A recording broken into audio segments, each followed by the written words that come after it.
everything's changed. And I don't mean that just necessarily in a bad way, but things have changed, and especially in design and architecture.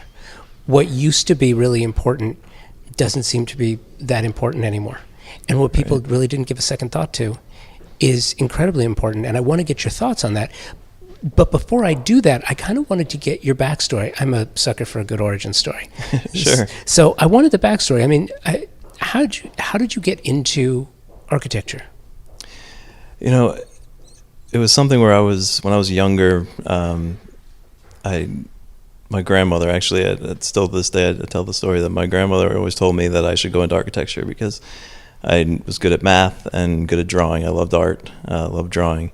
And she said, you know what, those two things come together and become architecture, and that's really what you should do. And she would always give me architecture books for my birthday, or she loved going through the New York Times and all the different newspapers, magazines. She would get clippings. So all the way through college, I would get in the mail these yellow envelopes and just stuffed with clippings of anything that had to do with architecture.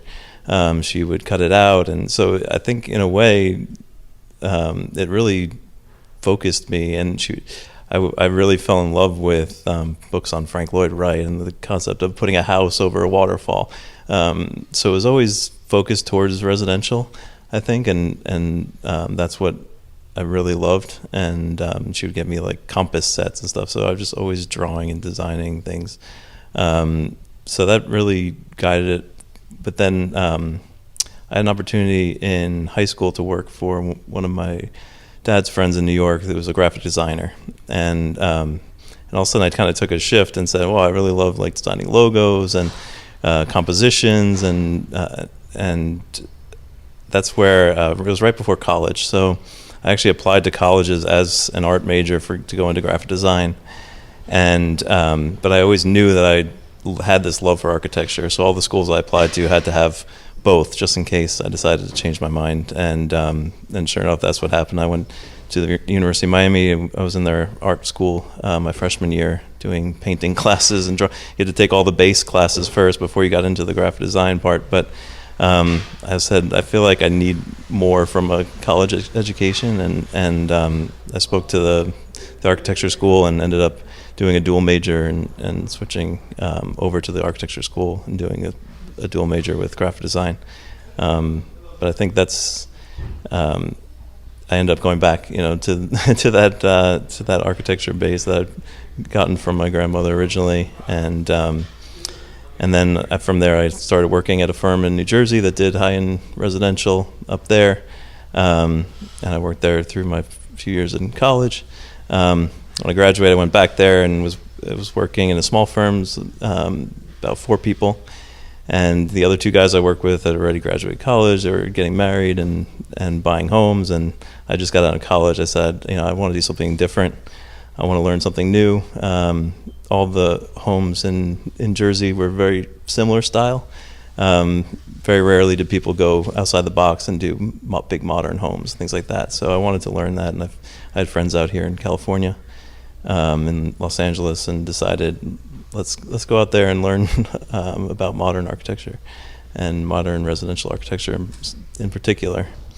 So when I was looking for firms, there's some cool smaller modern firms that did all modern, and I guess that intimidated me a little bit because I didn't really know too much about the modern design. I was there to learn. So when I found this one website that said Modern to Classic for Landry Design Group, it really struck my interest. I said, okay, I can bring what I know on the classic side and then learn more on the modern side.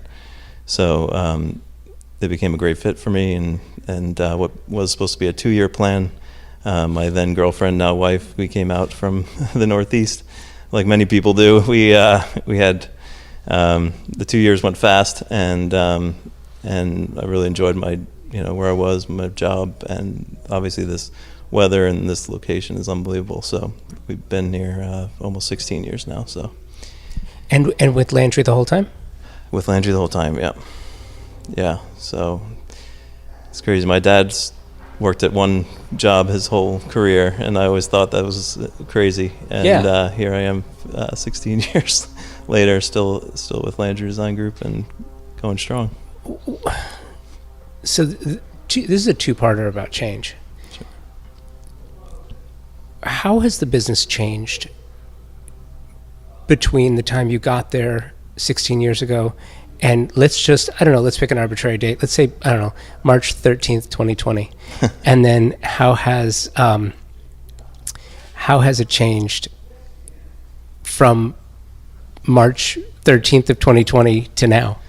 Yeah, that's a great question, actually. I think there are definitely things that that took big steps forward, even from when I first started in 2006 to March of 2020. I'd say just how we present visualizations of what your house looks like.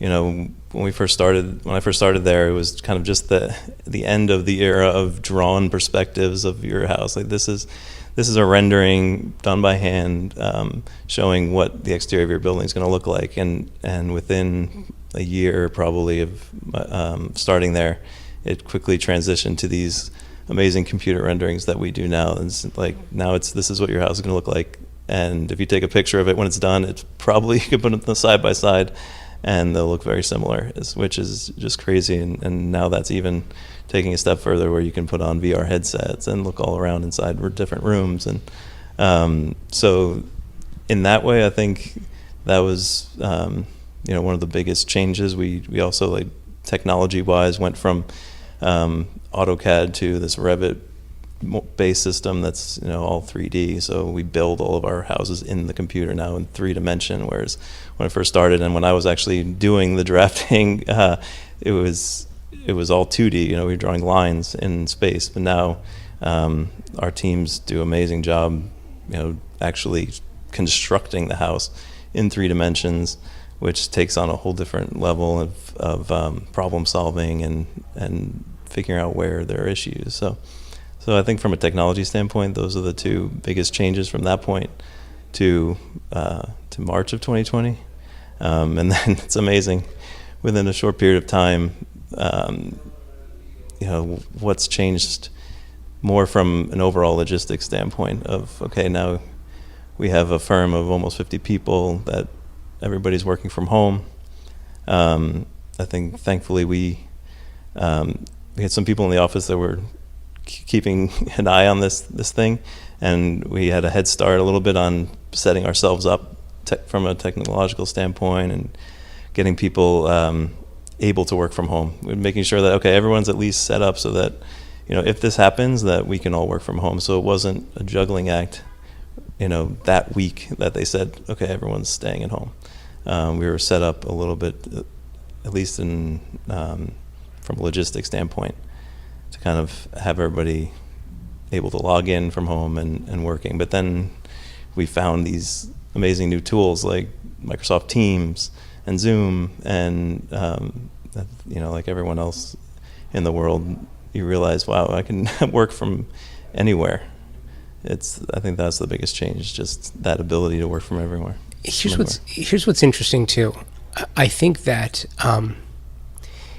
if there's a firm that was perfectly suited for a worldwide, global, catastrophic pandemic, it was Landry. And I say that because, not in total seriousness, because Landry is, and I've said this before, it's the opposite of the era of the Starchitect. Mm-hmm. You are a complete team environment. And Richard built, he inspired this firm being built as a team concept, individual sport in a team concept. So it was built and developed as a team environment. So when this thing happens, it's not a matter of how do we learn to work as a team. Everyone was taught, and I've spoken to Brian on many occasions, right, and I understand this nurturing and development that takes place where everyone learns to work as a team. So I'm curious, when something like this happens, the challenge in the transition wasn't so much in the learning how to do it. It was learning how to do it this way. Right. It was figuring it out from a remote. I mean, we hear a lot when employees from different firms come to work, to come work in our office, that just the level of camaraderie and interaction between the teams, between the people as they're working, is such an important part of what we do. I know in a lot of firms, or from what we hear, it's a lot of firms are kind of head down, doing your work. Everybody has their own space. They come in and do their work, and we really take a lot of pride in the relationships we form together and the family we create at our office. And I think that was the struggle for us, was just how do we regain that, not being physically together, and you're sitting at, in each individual home all across Los Angeles. How do we recreate that? So teams started meeting every morning at 9 a.m. just to check in. It's not about like, what are you doing today exactly, or what our task lists are, but it's like, what'd you do last night, or what are you doing this weekend? And trying to recreate those moments in the kitchen where you come across each other, or it's funny, one of the teams in the office recently, we every once in a while we have those late nights like any architecture firm does, and where you're trying to get things done for a big meeting. And those used to be fun, like studio moments where everybody's kind of working late. We get dinner. We're working hard, but we're also enjoying each other's company. And now, just heard a story recently of one of the teams. They set up a Zoom call so like everyone can join in, and you just kind of have it on in the background. So even though everyone's working late at their houses, they have each other there. Just anyone can talk, or it's just like kind of a chat room, experience to keep that camaraderie. And it's a party line. Yeah, exactly. Yeah, right. Yeah, it's funny too, because I've heard Zoom explained that way before, and it's funny too, because if anyone is listening to this and you understand the party line reference, yep. You're of senior status in some way, shape, or form, because the party line hasn't existed till the early 90s, I think. Right. But it's just this idea where it's an open channel, it's an open mic, and people come and go. And I think you're right. I think the socialization is what's changed. I'm curious though if you feel that has changed the business at all. Has it enhanced it because everyone's more focused? Has it detracted from it because you don't necessarily have the same intricate relationships that you had before? Yeah, Josh, I think it's interesting because it's something that we're trying to figure out, because there was this kind of idea of this race to get back to the office. And then we take a step back and say, like, okay, so what are the issues with working from home? I think that if you talk to a lot of people in the office, you realize that people are just as efficient, if not more, working from home. I think a lot of the employees will tell you that. They can be more focused. Everyone's different. Everyone has a different home environment. I mean, I have 2 young boys at home that were homeschooling. So I was actually going into the office every day. I've rarely worked from home because the office was quiet and I have my own space, and there was no one there. So for me, it was easier to go in. But I think each of the employees are different, but a lot of them will tell you that not only did it give them an opportunity to be more focused, but they have this direct access to each other through Teams and through quickly chatting or hitting the video button and calling someone and talking to them right at their desk. They have direct access to my team, has direct access to me as far as questions, things that you have to interrupt a meeting or something to try and get my attention. Now they can send me a quick message on Teams, picture of something that they're working on, and I can give a quick answer back. So in many ways, the way we work has become so efficient. I think the flip side of that is the mentorship and learning that you get just by being in an office. And that's kind of what we're struggling with, is that for the newer people, the people that have started with us over the last year and a half, are they getting the same learning experience that everyone else did by just being there, hearing everybody around you on their phone calls? I remember I learned so much when I first started, just listening to my project manager on the phone with the contractor. How did he handle that situation? And that's the part that you kind of lose not being in the office together.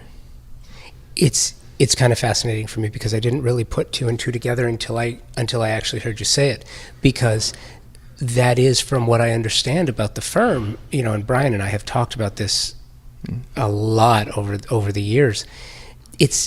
And you kind of you put the pin on it. It's the mentorship. Mm-hmm. It is that mentorship that it's not about the business, it's about the culture. And the business is one of those things. I mean, you tell me, correct me if I'm wrong, but it's kind of like the business you could teach someone to do. If you can learn how to do something from a textbook, you can learn how to do something in any number of ways. Right. You don't have to be there physically for that to happen. Right. But it's the other things. It's the culture. It's the social aspect to it. And you talk about, sitting there and learning from your project manager. I imagine too, there's some stylistically, there's a style in the manner that you work, isn't there? It's not like a style as far as architecture goes. It's, some people will just, something goes wrong, they freak out, they panic, they lash out at someone, and someone who's skilled at the art of negotiation and tactics and training, you will learn how to elegantly get from point A to point B and circumvent the crisis in the middle, right? Mm-hmm. Is that where the nuance is? Yeah, I think, learning, because you're around so many different people, you learn how everybody handles situations differently, and you get to kind of learn what fits you, what fits your style. And mentorship, we actually have a mentorship program at the office where all the younger kids, I almost called you on it. Oh my God.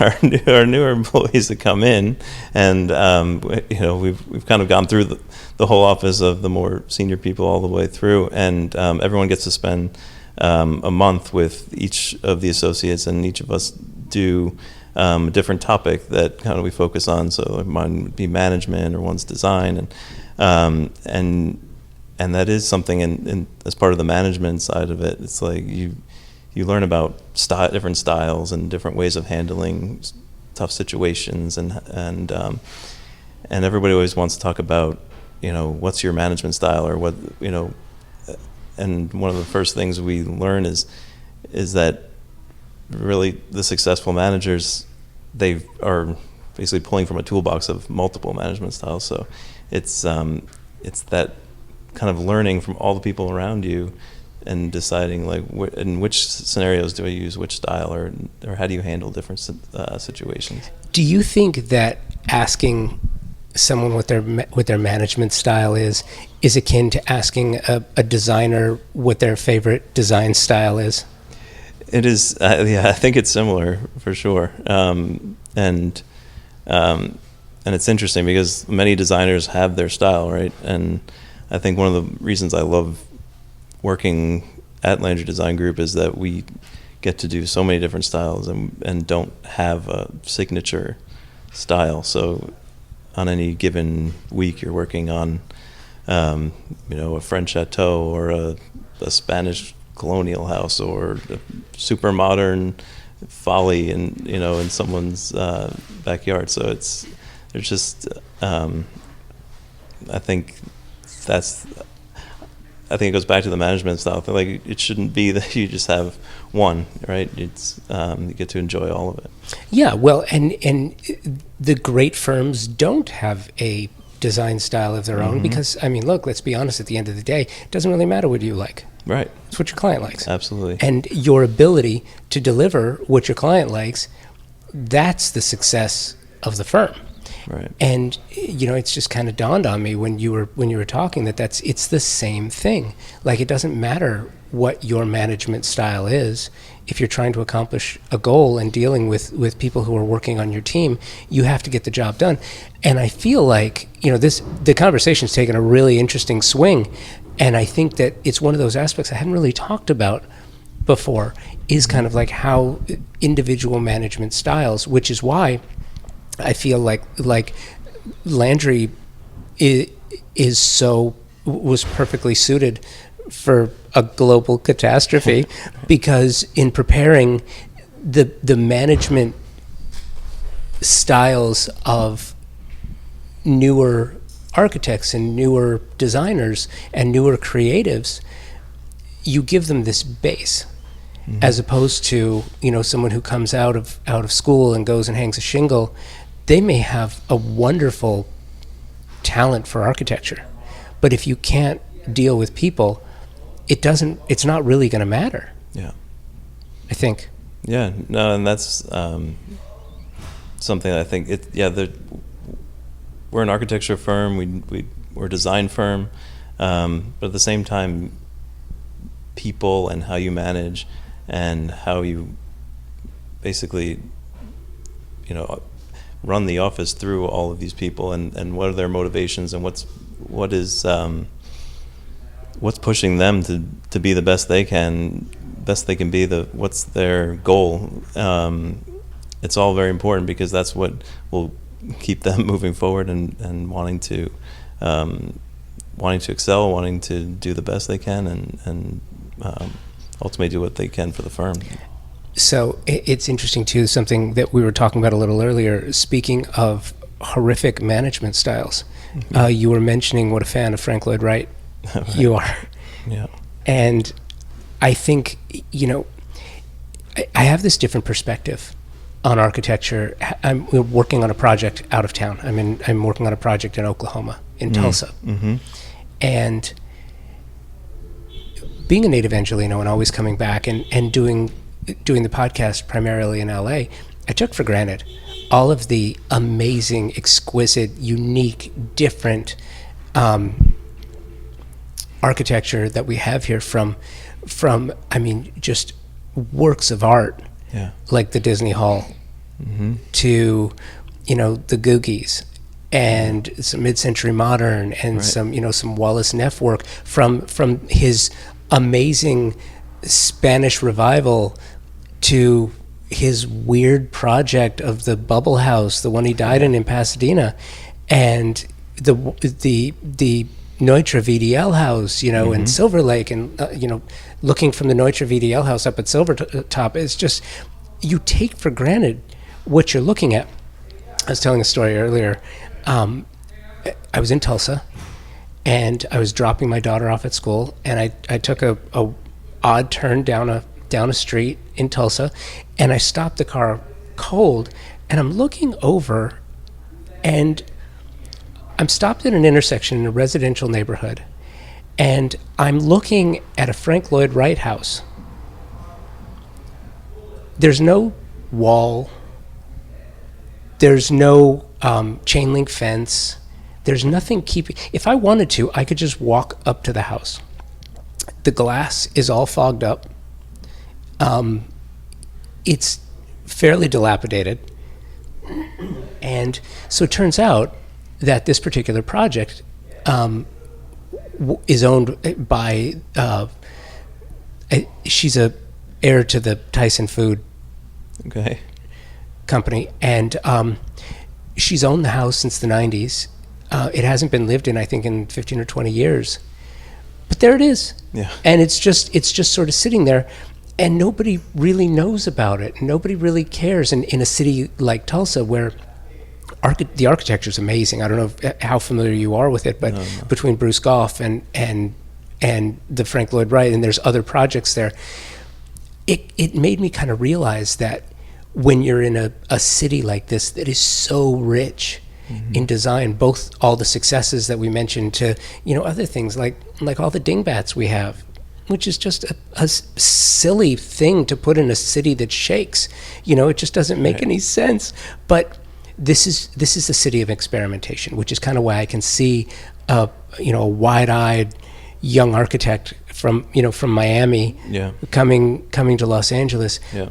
And how has that affected, and it's funny too, because I've learned this, that don't try not to talk to, not for any, I'm tongue-in-cheek, but don't talk to the Landry creatives about their personal ambitions, because it's really the Borg. It's this, and I mean that completely in the best terms. It really is a team concept.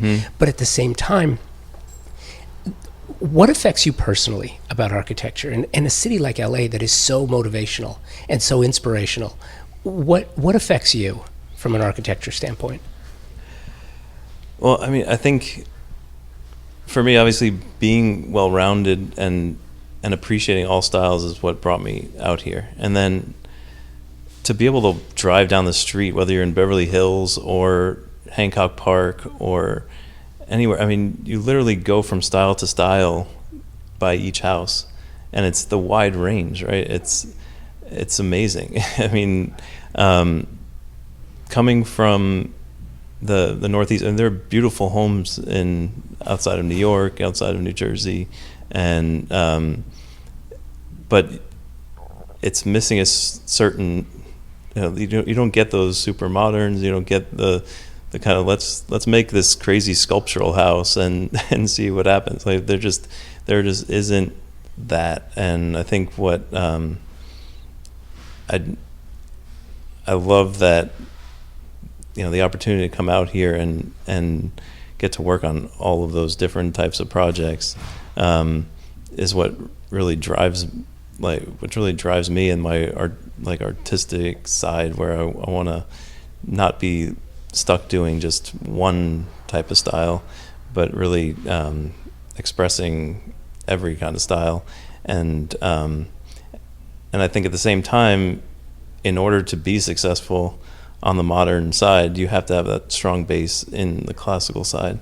And that's where I appreciate, my very classical education in Miami, and my dad's family's from Switzerland. We used to go as kids. We would go every other summer to Europe and study. I get to see these amazing old buildings and take pictures, and I think part of that just stuck in my head, and I always loved the classical style. So what's really interesting about us when you talk about change, and we're seeing more and more the idea of this transitional architecture that combines modern elements with traditional. People want that warm traditional now. They, I think more so than before, they want the more traditional massing and the forms. And I think that that as a firm, we're really well placed to do that, because we have that classical base. We've done modern, and now there's different ways to bring those two things together. And depending on the client and how far they want to take it, it's creating a whole different language and excitement for me. How do we start with that classical element and then bring it into a more transitional modern feel and a whole different language? It's really interesting that you say that, because when I was with Playboy, I was interviewing. So I would interview all of the jazz musicians when they were coming to town before the Playboy Jazz Festival, and I had a chance to sit down with Arturo Sandoval, Cuban-born, Cuban-raised, and he was explaining to me that as a musician, the best thing that ever happened to him was being raised, while being raised in Cuba, was they don't just say, hey, what kind of music do you like? What kind of music do you want to play? What kind of instruments do you like? What kind of instruments do you want to play? His region, every region has their own band. Every region has their own, and they learn the classics first. They're playing classical music. Yeah. And look, I mean, no kid wants to play classical music, but every kid played classical music. And that's why they're just such remarkable, well-rounded musicians when they get older. And for him, his music developed and he became this incredible jazz artist, but he knew the classics. Mm-hmm. He knew them, he played them, he understood them. He understood what made them. He understood what the construction and the composition. And I have long been talking about the correlation between architecture, design, and the other arts, whether it's food or music or fine arts. Mm-hmm. It's all in the composition and the construction, the way that it's put together. Yeah. You're working with the same three notes. I mean, it's just what do you do? Right. What do you do? That's more rock than anything else. But what do you do with it? And I think to that point, LA used to be the place where people would go to reinvent themselves, and you could put something wacky up, and it'd be there for a while, and then Right. maybe now it's torn down and something else goes up. Right.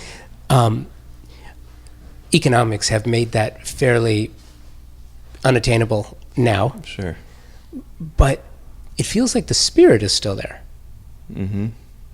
Do you get many opportunities like that through the clientele that you're working with? I would say yes. I think working on a project right now where the clients basically came to us and said, we want a sculptural piece. Like their house is next door. They want an accessory building to their house that is going to be something that people stop and say, wow, look at that architectural masterpiece. I mean, how cool is that to have someone come to you and say, right off the bat, like, we want this to be an amazing spectacle for people to stop and say, wow, that's amazing. And I think that's where,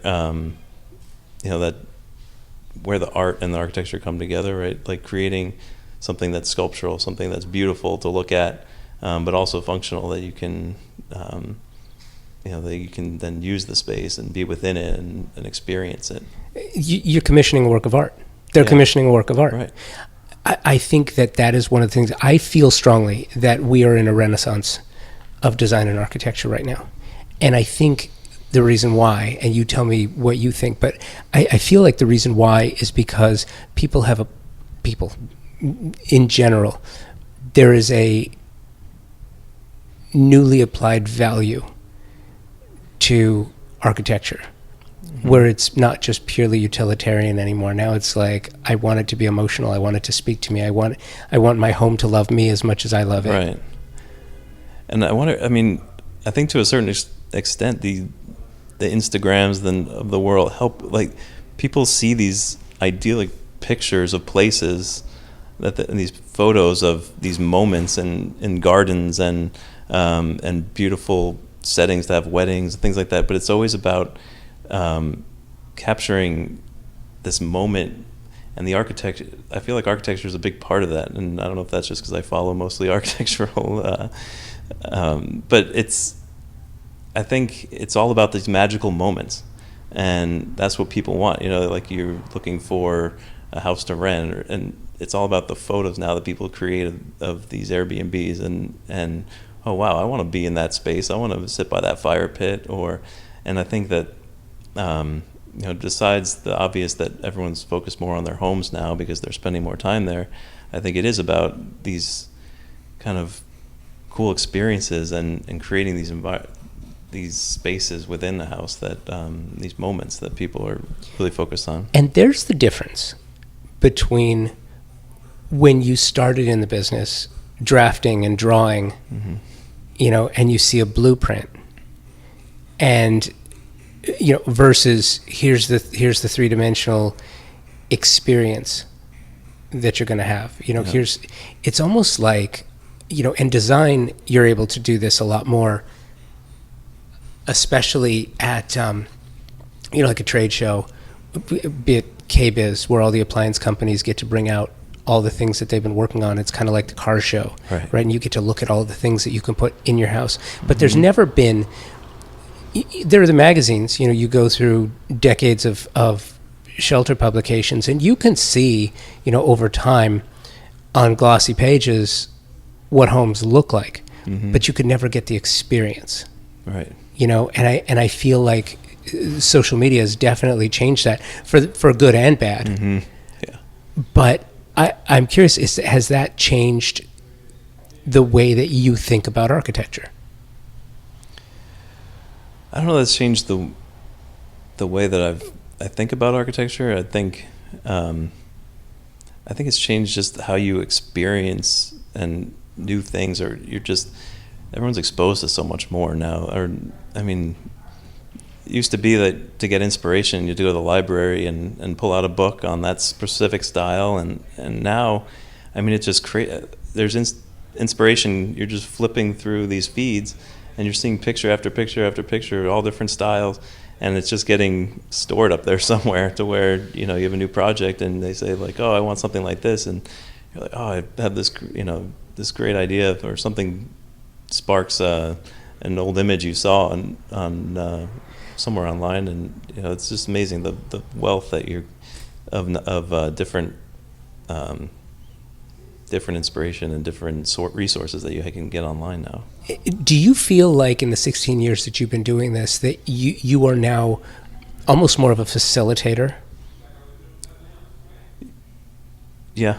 I mean, I think, well, it's something that I think in certain cases, the biggest challenge is guiding the client through their Pinterest pages, where they have pulled all of these images, and they're all beautiful, but do they all work together? And I think that's where you need to really help guide the process and take these images and say like, okay, what is it about this image do you like specifically? And that's one thing that you know, we always do early on with the clients. We sit down with them and we make notes on each of the pictures and say, okay, that's when it's most helpful to us, when we can say, okay, it's not just this image I like, but it's, you know, that detail, or it's a feeling, it's a mood, and that's what helps us the most, kind of guide the process and give them their dream home. It's but it's nice that they have that resource to be able to pull images, because that's a great way to start the whole process. So, final question for you, and I've been asking this more. It's funny too, because if I would ask this question, not to build it up too much, but if I would ask this question when I started, I'll back up even further. When I started doing the podcast, I would ask a question. I would say, I would ask this of architects and designers. I would say, you know, what's your favorite style? So it's not a stupid question. It's just a pedestrian question, right? It's very basic. It doesn't really matter, and it's very baseline to try to get to where you really want to go. And now, if I would have asked the next question, which is, I want you to sort of pull out the crystal ball a little bit and tell me where you think architecture is going. If I would have asked that 8 years ago, it too would be a very pedestrian question. But I ask it now because I think it's one of the most important questions in the industry today. Mm-hmm. And, you know, I've been having conversations recently about products, materials, supply chain, trades, staffing, all of the nuts and bolts, the nuts and bolts that go into the machine that makes the engine run, right? But I also feel at the same time that we're in the midst, not even on the precipice, but I think that we're in the midst of a complete renaissance in architecture and design. Because before, you know, starting a couple years ago, 5-6 years ago, you had this modern movement. Modern has taken hold. It is, I don't think anybody would say this new modern movement is trendy. It is definitely a trend. It is definitely well established. Yeah. It is part of what people find appealing now. That doesn't mean that it's stylistically things aren't going to change even further moving forward. But what it has changed is that people put this, we've been talking to, this incredible value on their homes now, because when you can't leave a place, that's when you really figure out what you don't like about it. Like if you get tired of your house and you want to go on vacation to Palm Springs for the weekend, you can come back fully refreshed and go, oh, it's not so bad. Yeah. But when you can't leave, When you're trapped there and it's not just going to Lowe's or Home Depot and slapping a coat of paint up, it's like, this doesn't work for me. Then you understand the value. So then you take this change in tastes and new ideas and pair that against need and demand. Now you're onto something.